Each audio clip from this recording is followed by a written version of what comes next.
Coucou! On se retrouve aujourd'hui pour le bilan numéro 4 du mois de juin, le dernier bilan. Et ensuite, on passera à juillet, mais on va pas traîner. C'est parti, on y va tout de suite!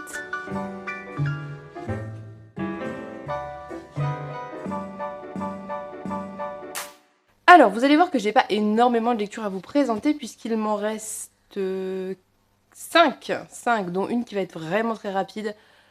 C'est très bien, ça va faire un bilan relativement court.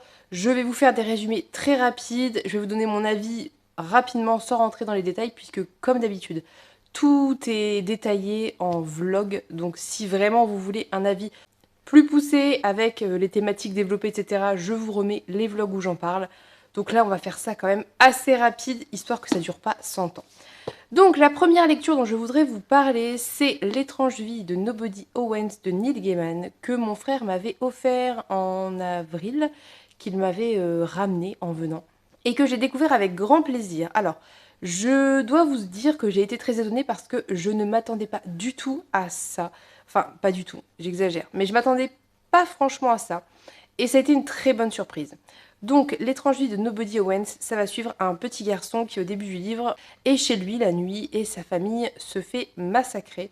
Et lui a 18 mois, donc il est réveillé par le bruit, il n'a pas conscience de ce qui se passe, mais il est réveillé et en fait il sort de chez lui, il part et il se retrouve à aller en errant, tel un enfant de 18 mois, dans le cimetière et il va être recueilli par des fantômes qui vont le protéger de cet homme, de ce meurtrier, et qui vont décider de le garder puisqu'il n'a plus de famille et de l'éduquer. En gros, c'est ça l'histoire de base. Concrètement, ça va se découper en épisodes de vie avec des ellipses de temps parfois, des épisodes sur un temps relativement court en général à différents moments de son évolution. Donc ça commence quand il a peut-être 5 ans je crois et à la fin il doit en avoir 16 ou voilà. Et c'était vraiment une très chouette lecture que j'ai beaucoup aimée. Ça va parler de beaucoup de choses. On va retrouver à la fois le côté horreur, le côté fantastique, un côté gothique que la couverture représente très bien. On va retrouver aussi des questionnements sociaux sur certaines choses. On va retrouver beaucoup d'amour, beaucoup de belles relations, beaucoup d'amitié, Il y a vraiment beaucoup de choses. Il va y avoir aussi des créatures, il va y avoir des vampires, des ghouls, des morts vivants, enfin c'est hyper riche et en même temps c'est pas trop, ça passe très bien. Ça se laisse lire tout seul et c'est très paradoxalement doudou et réconfortant parce qu'on est devant un personnage qui grandit et qui au début a pas forcément conscience des choses parce que c'est un enfant mais qui va commencer à se poser des questions en grandissant et qui va tester les limites comme tout enfant, qui va parfois comprendre ce que les adultes fantômes attendent de lui et pourquoi, et qui va réaliser pourquoi il y a des règles, et qui va... Enfin voilà, il va y avoir toute cette évolution, toute cette espèce de voyage initiatique dans la vie à travers ce cimetière vers l'âge adulte et vers l'indépendance en fait pour Nobody, puisqu'il y a un moment où il va faire sa vie en fait, ce qui est normal. Et ça a ce côté très métaphorique de la vie, mais très chouette, très beau, très doux, avec cette histoire de fond, cette espèce de fil rouge du meurtrier qui est plus ou moins là à certains moments de sa vie, qui réapparaît, où on va avoir des espèces de scènes où on va le voir discuter, enfin... Mais ça reste un fil rouge assez lointain quand même. Ça, à la fin, on résout un petit peu ça. Mais finalement, c'est principalement une histoire de vie, une histoire d'apprentissage, tout simplement. Et c'était très chouette, j'ai vraiment beaucoup aimé. Je m'attendais à quelque chose de beaucoup plus complexe, de beaucoup plus alambiqué. Je m'attendais à quelque chose de plus gothique, je pense. Et c'était parfaitement dosé pour être vraiment une lecture qui se lit toute seule et qui est géniale, avec une très bonne structure, une très bonne écriture, enfin bref. J'ai vraiment beaucoup aimé, je ne peux que vous recommander de découvrir Neil Gaiman et j'ai très envie du coup de lire d'autres textes de lui. Ensuite, j'ai lu Funérailles célestes de Shinran que m'a offert une abonnée que je remercie encore. Ça m'a permis de découvrir cet ouvrage qui était hyper intéressant parce qu'en fait, on va suivre une jeune femme qui s'appelle Wen, qui fait des études de médecine et qui va se marier avec un médecin qu'elle a rencontré pendant ses études. Et lui va partir avec l'armée chinoise au Tibet, et donc en tant que médecin, quelques semaines après leur mariage, et il va disparaître. Et Wen refuse d'accepter qu'il soit mort et pense que peut-être il est bloqué quelque part, captif, ou elle s'imagine plein de choses. Et elle va décider à son tour de rejoindre l'armée et de le retrouver, d'aller au Tibet pour retrouver son mari. Et elle part donc avec pas grand-chose. Et, et on va suivre en fait ce très grand bout de vie qu'elle va passer finalement au Tibet, qui n'était pas du tout prévu, puisqu'elle va y rester 30 ans. Et c'était assez incroyable. C'est un récit qui par beaucoup d'aspects est assez contemplatif. Ça va beaucoup être une écriture d'ambiance en fait, ça va beaucoup être une écriture du silence, de la solitude, des immensités. Mais ça va aussi être une écriture de la sororité, de l'amitié, de l'entraide, de la spiritualité. Il y a beaucoup de choses en fait dans ce livre, je trouve, humainement parlant, qui sont vraiment très bien faites. Je peux pas vous dire en fait, c'est très particulier parce que ça m'a plongée dans un état d'esprit assez particulier. Je suis pas spécialement portée sur tout ce qui est spirituel, etc. Mais là, j'ai eu envie de me plonger à fond dans ce livre et j'ai écouté le fameux mantra tibétain qui est Om Mani Padme Hum, si je dis pas de bêtises, et je le dis sûrement avec un accent pourri, j'en suis désolée, mais on peut trouver plein de reprises de ce mantra en chant sur n'importe quelle plateforme d'écoute, et ça m'a donné envie d'écouter ça en lisant, ce qui n'arrive jamais. Et ça m'a mis vraiment dans un état d'esprit particulier parce que c'est une histoire qui dépasse l'histoire de base et la quête de base. C'est une histoire qui va vraiment plonger, je trouve, plonger dans une réflexion sur beaucoup de choses, sur voilà, la solitude, sur les rapports entre humains, voilà, sur toutes ces choses en fait qui sont très personnelles mais que j'ai trouvé très chouettes. Et ce personnage féminin de Wen est vraiment un personnage que j'ai trouvé assez beau et intéressant parce qu'elle finalement elle se retrouve un peu bloquée pendant un certain temps au Tibet puisqu'elle ne parle pas du tout tibétain, qu'elle ne parle que chinois, que la plupart des Tibétains qui sont qui est un peuple nomade ne parlent pas du tout chinois. Donc elle se retrouve dans une solitude extrême et en même temps extrêmement entourée par une famille notamment qui va l'aider, qui va la soutenir, qui va la nourrir, l'accueillir sans rien attendre de sa part. Ça va être pour elle une expérience très particulière où elle va devoir réapprendre à communiquer, elle va devoir apprendre aussi un peu à se débrouiller et à revoir sa vision de la vie en fait. Et c'était très chouette et j'ai beaucoup aimé. Alors moi, finalement, la quête de son conjoint, moi j'avais un peu oublié, hein. C'est-à-dire qu'à un moment, elle y revient, mais moi je n'y étais plus déjà, hein. J'étais partie dans toute autre chose. Ça m'a pas dérangé la fin, ça m'a pas dérangé d'y revenir, etc. Mais c'est vrai que si je devais donner une grande qualité à ce texte et si je devais vous encourager à le lire, ça serait pour ça. Pour l'écriture de l'immensité, de la solitude, du silence, les descriptions des plateaux tibétains, et vraiment l'aspect humain qui était assez incroyable. Donc vraiment, j'ai beaucoup aimé cette lecture. Et comme je l'ai dit dans le vlog et je le redis, finalement, le seul défaut que je peux voir à cet ouvrage, si ce n'est qu'il est court, après moi ça m'a pas dérangé, mais ça peut être un défaut potentiel pour plein de gens, c'est que je trouve que Shinran, effectivement, a une vision assez naïve du colonialisme chinois. C'est-à-dire que je pense que volontairement l'autrice fait des ambiances et des personnages hyper bienveillants les uns avec les autres, mais là où c'est problématique, c'est que du coup ça occulte tout un pan quand même assez violent finalement du colonialisme chinois. Mais bon, je vous laisserai découvrir si ça vous intéresse parce que vraiment c'était très très chouette. Donc je suis ravie de l'avoir découvert et du coup j'ai racheté en occasion un livre de Shinran parce que j'ai très envie de continuer ma découverte des écrits de cette autrice. Ensuite, toujours en juin, fin juin, j'ai lu Les loups chantants d'Aurélie Wellenstein qui va suivre le personnage de Yuri qui est un jeune homme qui vit en Sibérie, je crois que c'est la Sibérie, et qui vit dans une espèce de tribu, de clan comme ça, un peu au milieu de nulle part, dans une vie assez difficile en fait, hein. Donc en fait ce qui se passe c'est qu'au tout début on apprend qu'il a perdu sa copine amoureuse, promise, fiancée, que sais-je, qui a suivi le chant des loups. Les loups appellent les humains et ils les emportent et on les revoit jamais. Et donc elle a suivi le chant des loups, elle est partie, elle n'est jamais revenue.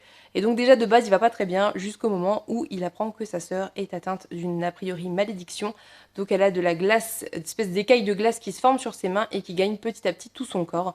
Et qu'elle est non seulement condamnée mais surtout rejetée par le clan puisqu'elle est maudite. Et donc il va partir avec elle en traîneau, en chien de traîneau, pour essayer de trouver une solution et voilà, essayer de sauver sa sœur. Alors c'était pas une histoire absolument incroyable. Purement en termes de structure, ça ressemblait beaucoup au Roi des Fauves, puisque on a ce côté où on a des personnages qui doivent partir, qui sont dans une quête, qui fuient, qui sont traqués, qui se sauvent, etc.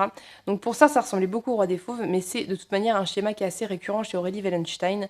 C'est juste que là, Bon, c'était pas l'histoire que j'ai préférée, c'est pas les ambiances que je préfère non plus de base à Sibérie, même si je le savais pertinemment en attaquant le livre.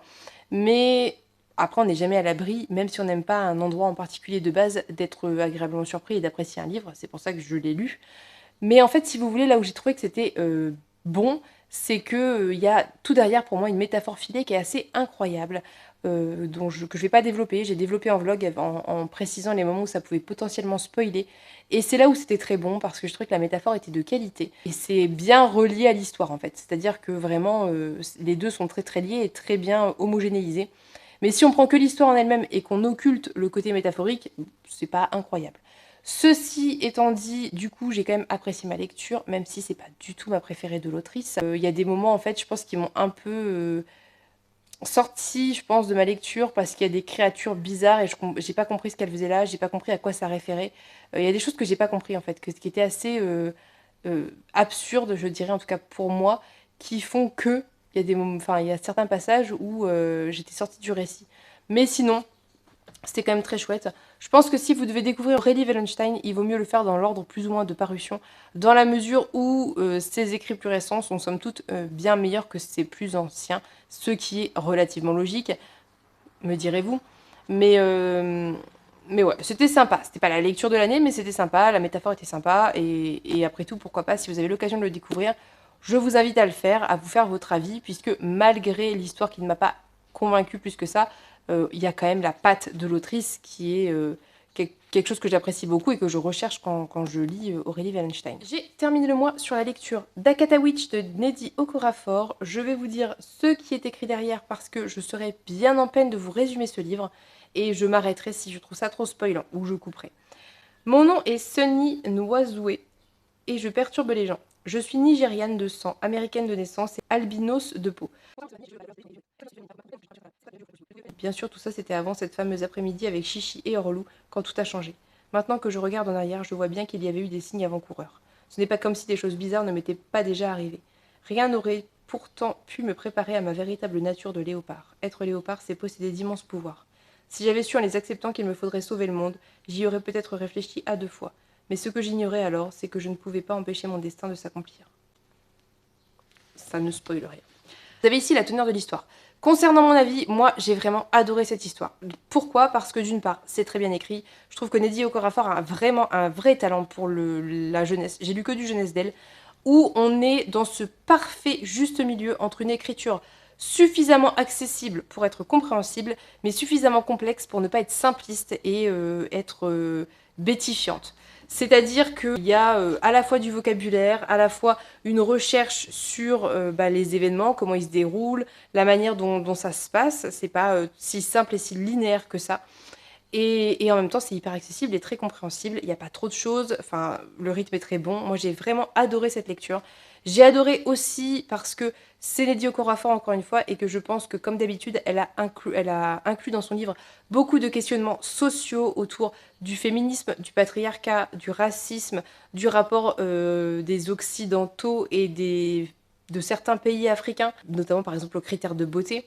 Et puis, il y a ce questionnement identitaire très fort chez Nnedi Okorafor, c'est redondant, qui est très fort et très présent dans les écrits de Nnedi Okorafor de manière générale, c'est-à-dire cette identité, c'est à savoir qu'en est-il de ces personnes, de ces noirs, qui sont des descendants d'esclaves, qui ont des origines plus ou moins lointaines de certains pays d'Afrique, mais qui sont américains parce qu'ils sont nés aux États-Unis.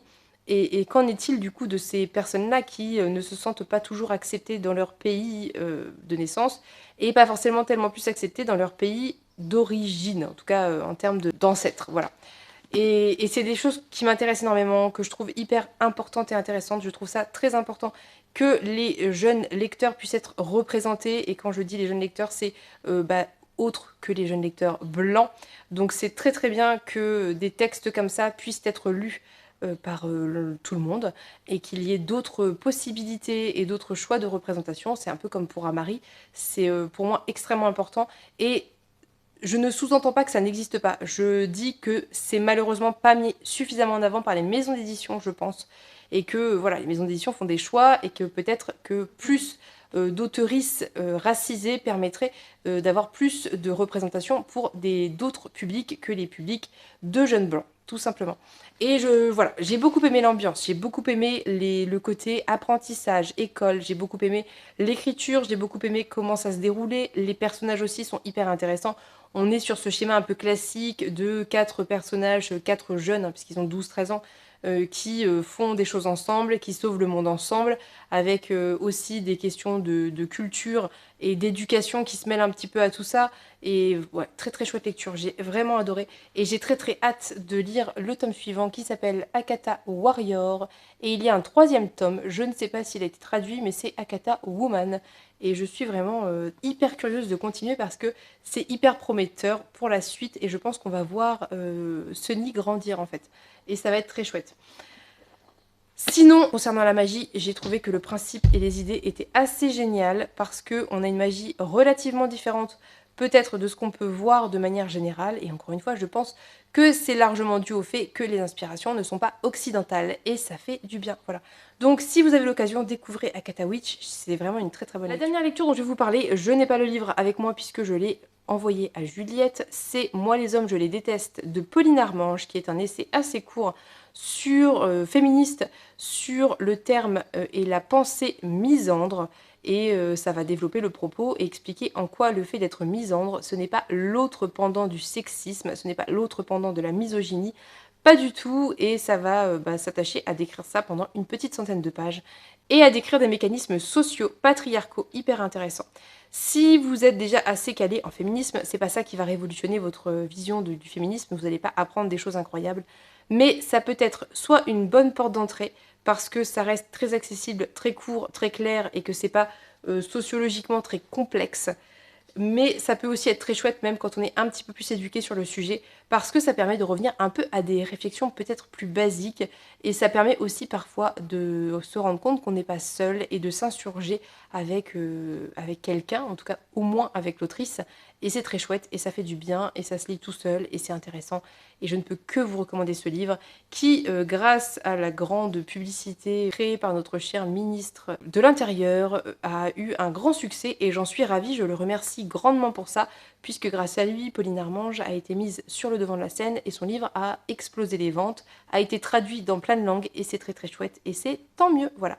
Soit, donc je vais pas plus rentrer dans les détails pour le Pauline Armange parce que c'est très court, ça va relater des faits assez basiques et des réflexions très logiques sur notamment les couples hétéros, sur le rapport des femmes aux hommes, que ce soit les hommes inconnus comme les hommes de notre entourage, et c'est hyper intelligent, hyper intéressant.